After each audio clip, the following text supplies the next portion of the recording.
¿cuál es el tiempo en que el Estado va a indemnizar? El tiempo máximo para esa indemnización de las tierras ociosas o de las tierras que se encuentran en ciertos lugares, ese lapso es de 10 años. Aquí tenemos, vamos a ver, aquí tenemos la ley de expropiación.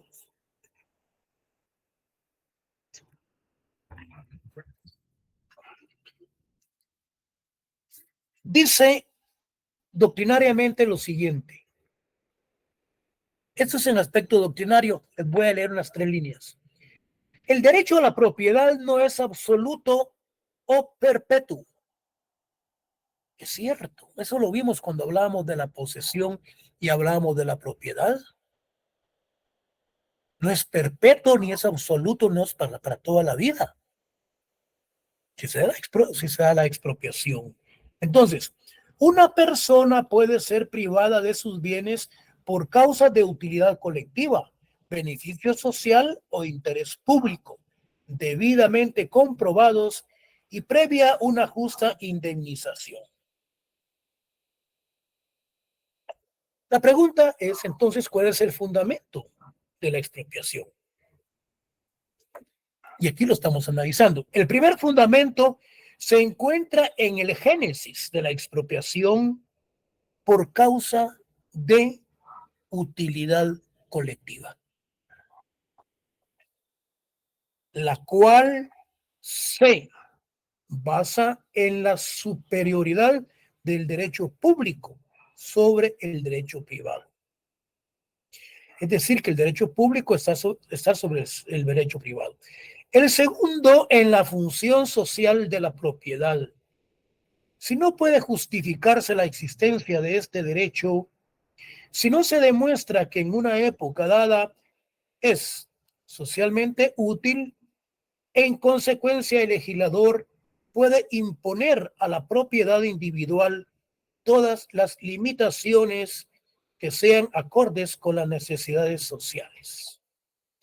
En tercer lugar, se tiene la teoría de la reserva basada en el origen de la propiedad que pasó de colectiva a individual por hacer entrar de nuevo en el patrimonio común mediante indemnizaciones.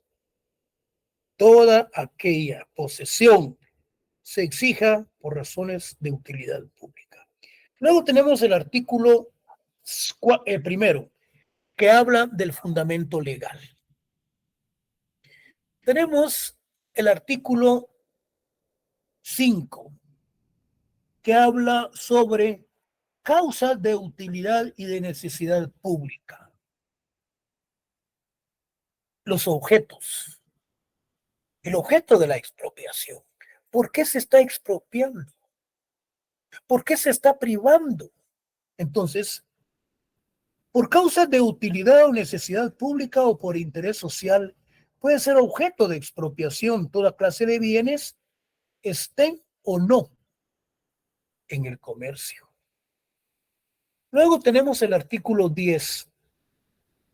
Todo esto que les estoy leyendo ya se los expliqué, jóvenes. Dice, la indemnización debe comprender la satisfacción al propietario del valor del bien y de todos los daños desmerecidamente y erogaciones que sean consecuencia de la expropiación, incluyendo ante cualquier atraso. El pago también del atraso de las indemnizaciones, pues este va a ganar ciertos intereses. El artículo 11 habla de la indemnización y se refiere que debe de fijarse en dinero, a no ser que su expropiante o expropiado convengan en otra forma de pago. Solicita él que le hagan un puente, solicita ampliación de un bien en su terreno. El artículo 12, este está reformado por el decreto 1479 y dice lo siguiente, fíjense. La indemnización Cuando no sea posible llegar a un acuerdo entre la entidad expropiante y el expropiado, será fijada por un experto evaluador, quienes, para su indemnización, deberán tomar en consideración los elementos, circunstancias y condiciones que determine su predio real, sin sujetarse exclusivamente a declaraciones o registros oficiales o documentos presenciales fundamentalmente. ¿Y qué es lo que se requiere para esa indemnización? El valor actual del bien, pueden haber ofertas, los medios de prueba pertinentes. Basados en esas evaluaciones propuestos por el Estado y haciendo los evalúos correspondientes utilizando el Código Procesal Civil y Mercantil.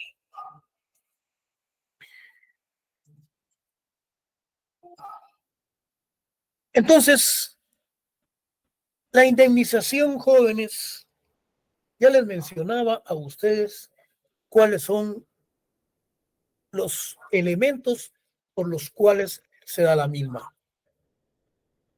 La indemnización, pongan atención, porque esto está en el artículo 40 de la Constitución. Dice, la indemnización deberá ser previa y en moneda efectiva de curso legal, a menos que con el interesado se convenga en otra forma de compensación, lo que les leía. Ponga atención, solo en caso de guerra, lo que les explicaba, de calamidad pública o grave perturbación de la paz, puede ocuparse o intervenirse la propiedad o expropiarse, si previa indemnización. Pero esta deberá hacerse inmediatamente después de que haya cesado la emergencia. La ley establecerá las normas a seguirse con la propiedad. La forma de las indemnizaciones por expropiación de tierras ociosas. Las tierras ociosas, recuerde que ese concepto lo tenemos, lo que es en el decreto 1551 de la Ley de Transformación Agraria. Tierras ociosas son aquellas tierras que están sin producir, que no están produciendo, y si las tienen trabajando y son de mala calidad, pues, prácticamente se les considera ociosas. Entonces, cuando se trata de la expropiación de tierras ociosas, será fijado por la ley la indemnización. En ningún caso el término para hacer efectivo dicho pago podrá exceder de 10 años. Entonces, en pocas palabras, les expliqué en qué consiste la institución de la expropiación, cuál es su fundamentación, cuál es su objetivo, cuál es su fundamento, sus objetivos, qué es lo que pretende el Estado.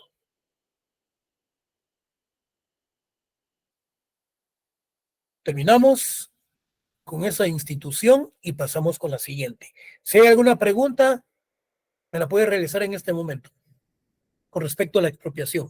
Si no, seguimos.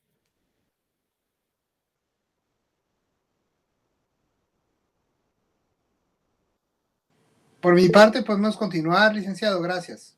Ok, gracias. Todo Sigamos. claro, licenciado. Muchas gracias. Tranquilos. Bien, pues. Licenciado, Es posible. ¿Qué manda? perdón, con la expropiación a mí me surge una duda. Hay contratos que se hacen, por ejemplo, del gobierno con empresas privadas, ¿sí? Por ejemplo, para construcción de torres de transporte de energía eléctrica. Por ejemplo, en este caso es una empresa privada la que se va a encargar de hacer el trámite, de negociar precios y demás. Si la persona en ese caso no accede, ¿quién es el que ejecuta la expropiación? ¿Es la empresa privada o lo hace a través del Estado?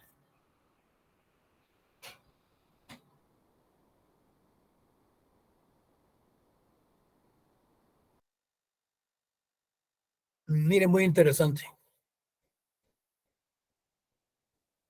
Ya le entendí su pregunta.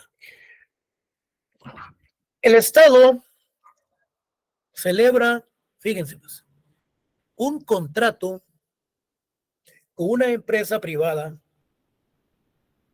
en donde, el Estado necesita fundamentalmente ese terreno, porque por ahí es posible que pase un alumbrado eléctrico, o bien pueda utilizarse para servicio y beneficio colectivo.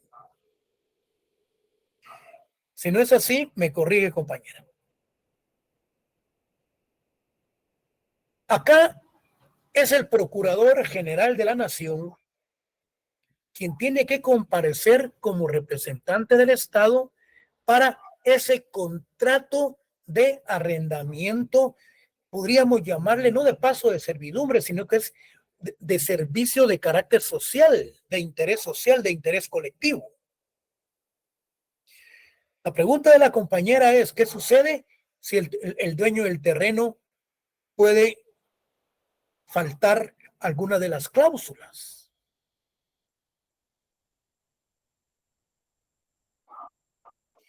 El Estado va a demandar por daños y perjuicios. Los daños son los ocasionados que no llegó la luz a determinado lugar o el agua. Y los perjuicios es lo que el Estado ha dejado de percibir económicamente. Entonces aquí ya se inicia un proceso por daños y perjuicios. Porque dentro de ese contrato no se está hablando de expropiación alguna. Porque para que se dé la expropiación, yo ya les leí en parte y les expliqué cuáles son los elementos sine qua non que deben de darse para ese tipo de institución que es la expropiación. Por el hecho de que la empresa privada haya incumplido, el Estado no la va a expropiar. Se inicia el procedimiento en un juzgado jurisdiccional por improcedente y por frívolo, manda por un tubo la demanda. Porque el juez va a leer el contrato. Y aquí voy a decir, aquí no habla nada de expropiación. Eso no le den trámite, o que se dicta un previo en donde la persona que va a demandar lo corrija, se le dicta un previo, o se le hace ver de que es improcedente la demanda y punto, sin hacer ningún comentario. Porque tampoco el juez va a estar para arreglándole la plana que está demandando. Sencillamente, por improcedente, no se le da trámite a la presente demanda. O si el juez es buena gente, puede poner ahí artículos tales. Solo para que miren de que el por qué no se le dio trámite. No hay aspecto alguno que se relacione con expropiación, si es que el Estado quiere expropiar. ¿Estamos, compañera? ¿O estoy mal? Sí, licenciado, gracias. Bueno. Miren, pues, jóvenes.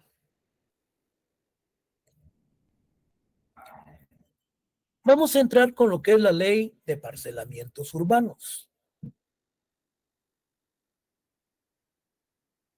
¿A qué se refiere esta ley?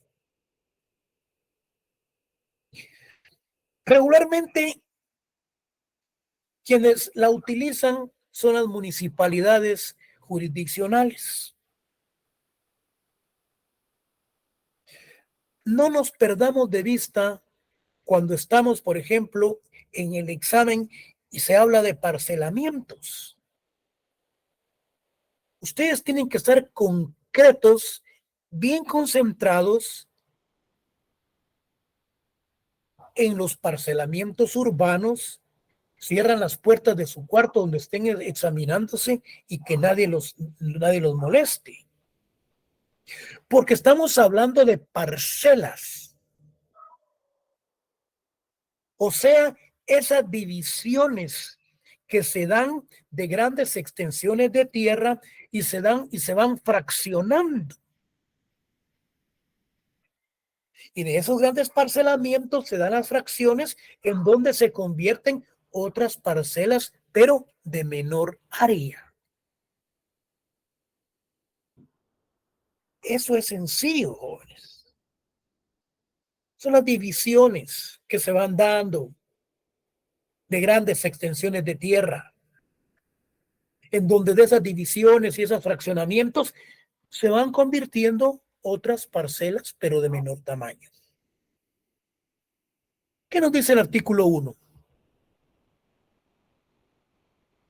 Vamos a ver. Esto se lo dejo a ustedes como trabajo, pero yo les estoy sacando el chance.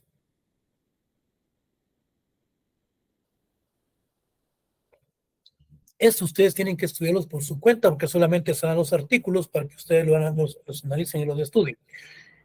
Artículo 1 del parcelamiento urbano. ¿Qué dice?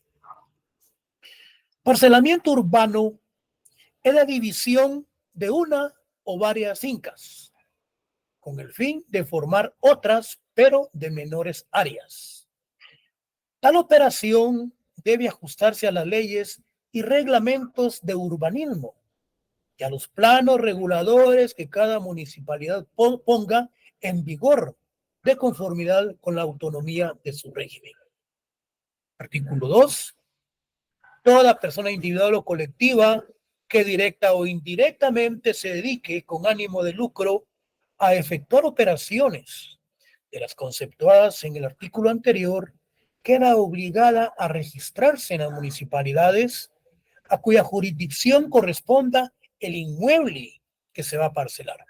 Y luego tenemos el artículo 3, dice, las disposiciones de la presente ley son de orden público. Artículo 5,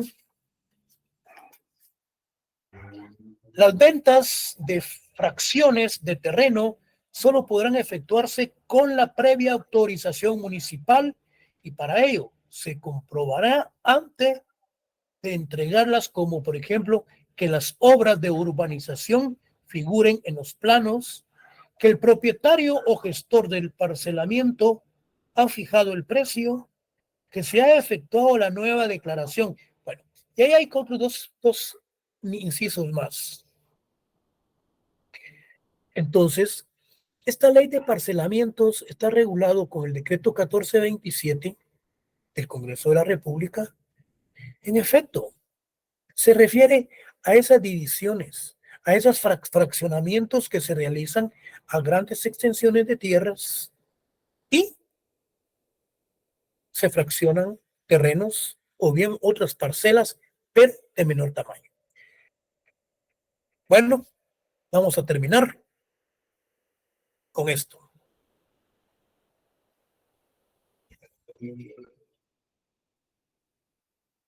Vamos a ver, permítanme un segundo, jóvenes, quiero ver algo.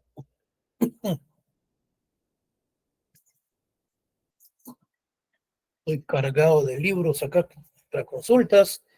Vamos a ver.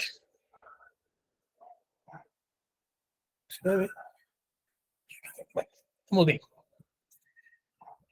Vamos a finalizar la cátedra de hoy con lo que es las zonas de desarrollo agrario.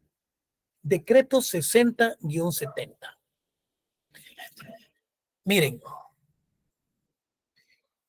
estas zonas de desarrollo agrario, jóvenes, artículo 40.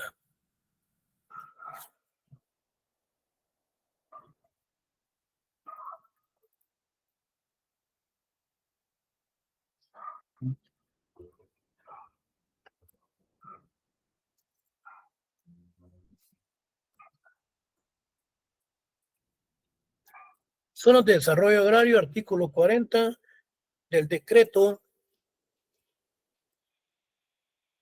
1551.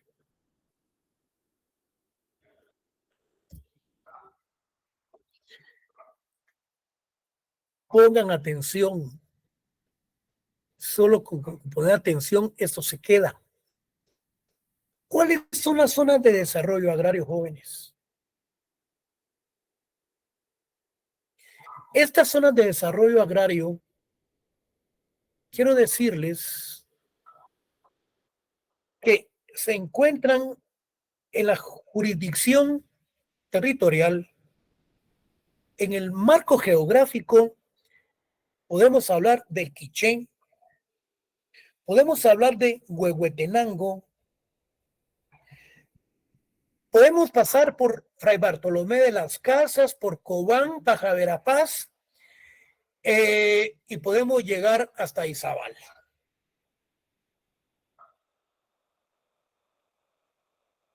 En 1970, todas estas zonas de desarrollo agrario, el 90% punto y fracción pertenecían al Estado. Fíjense ustedes. En 1978, de ese 90%, el Estado solo es dueño del 9%.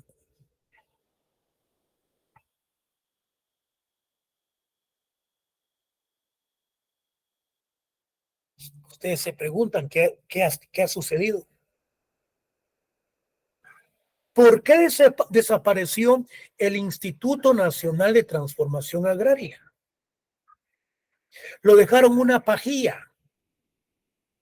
Todos los congresistas y todos los militares se apropiaron de la mayor parte de todas esas zonas.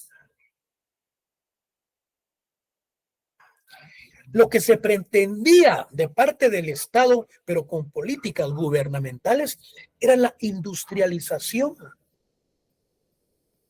poner empresas. Yo sé que muchos de ustedes conocen todo ese sector. Realmente es algo maravilloso que no se les puede envidiar a un país europeo. Viajar por ahí en las madrugadas, viendo amanecer, viendo salir el sol. Jóvenes, mis respetos. Esa zona de Huehuetenango, Fray Bartolomé de las Casas, todo ese sector del Quiché, toda esa franja transversal, cuando yo viajé estaba asfaltado. No sé cómo se encuentre actualmente. Sin embargo, se pretende aún crear o fortalecer lo que es el anillo periférico nacional. Es algo realmente que, si ustedes conocen, yo sé que me lo están confirmando, pero el que no y tiene la oportunidad, échense un su viajecito por ahí. Arrancan Huehuetenango, Quiché, suben, llegan a Cobán, bajan a Verapaz, Alta Verapaz, llegan luego, suben a todo el sector de Fray Bartolomé de las Casas, llegan a Izabal. Y estas zonas de desarrollo agrario, lo que se pretendía era la creación de la industrialización de las empresas, ¿Qué es lo que nos dicen acá aspectos eminentemente fundamentales con esta ley de zona de desarrollo agrario? Vamos a ver si tenemos algo por acá importante. Van a poner atención. Miren pues, prácticamente lo que les he explicado y lo que está ahí. Dice, también cabe referirse a los planes impulsados por el Estado en la llamada Franja Transversal del Norte, lo que incluye todo el norte bajo del país, desde el departamento de Huehuetenango, Izabal, pasando por el Quiché, Alta Verapaz. Esta fue declarada área de interés público. Fíjense, disponiéndose que los terrenos baldíos fueran declarados de la nación de acuerdo con la ley de transformación agraria. ¿Y qué pasó con esos terrenos baldíos? Que tenían que pasar a nombre del Estado y no de particulares y políticos. Entonces, y que las fincas privadas quedaran afectas a la disposición sobre tierras ociosas y zonas de desarrollo agrario, contempladas en la misma ley, a consecuencia de la adjudicación por el gobierno de 500,000 hectáreas de tierras de esta zona bajo diferentes formas de tenencia, tanto comunitaria como individual. Aquí está. Esta tierra del área en 1970 era en un 70% estatales. Yo les dije 90, no. En 1970, estas propiedades, estas zonas de desarrollo agrario, en 1970, esta zona de desarrollo agrario era en un 70% estatal, el 25% privada y el 5% eran comunales. Y en 1978, de 70% baja a un 9.3% como propiedad del Estado. Imagínense ustedes. Es increíble. Veamos qué es lo que nos dice el decreto 1551 de la Ley de Reforma Agraria. Dice: zonas de desarrollo agrario. Para los efectos de esta ley, se concretará por zonas de desarrollo agrario aquellas áreas del territorio nacional de gran extensión, susceptibles de una profunda transformación de sus condiciones económicas y sociales, que exigen para su ejecución obras y trabajos complejos que, superando la capacidad privada, hacen necesario el apoyo técnico, financiero y jurídico del Estado. Si ustedes se dan cuenta, con respecto a esas zonas de desarrollo agrario, tenía o tienen aún sus propios objetivos. Luego tenemos lo que dice el artículo 40. La declaración de alto interés social del conjunto de trabajos y obras de transformación, así como la aprobación del Plan General de Desarrollo, se harán por acuerdo del Consejo Nacional de Transformación Agraria. Esto no, ya no se los voy a leer, porque lo que regula todos los aspectos de lo que era el INTA, el Instituto Nacional de Transformación Agraria, fue absorbido por el MAGA. Y como consecuencia, es el MAGA entonces el que tiene que darle todo este tipo de seguimientos. Jóvenes alumnos, aquí nos vamos a quedar. Si hay alguna pregunta, estoy a la orden. Si no, pues nos miramos el próximo día de clase, que es el lunes a las 7 de la noche, donde ustedes van a sustentar su examen. ¿Hay alguna pregunta al respecto? Si no hay preguntas, pues estoy analizando el examen. Si les pongo 40 puntos, si les pongo 40 preguntas, si les pongo 20 preguntas, si les pongo 10 preguntas. En fin, que estoy viendo la forma de cómo se va a realizar el examen. A mí me gustaría 40 puntos, 40 preguntas, porque así ustedes tienen para divertirse. Y les voy a dar 1 hora. Pero ahora si no, les pongo 20 con 45 minutos o 40 minutos. ¿Hay alguna pregunta al respecto? O pasen feliz noche. Mejor 20 con 1 hora, Lic. 1 hora, licenciado. Negociamos 1 hora, 20 preguntas. Buenas noches, 1 hora está bien. 20 preguntas. Bueno, Vamos a ver, ahí vamos a ver cómo estamos. Vamos a dejar 20 preguntas, pero vamos a sacar 40 minutos. Muchas gracias, Lic. Feliz noche, que descansen, feliz fin de semana. Gracias, licenciado. Feliz noche. Feliz noche. Feliz noche. Siga mejor, Feliz licenciado. noche. Feliz noche, Lic. Licenciado, tengo una consulta. Vayan Es que- ahí se portan bien, no vayan a estudiar, vayan a leer. Mañana sábado.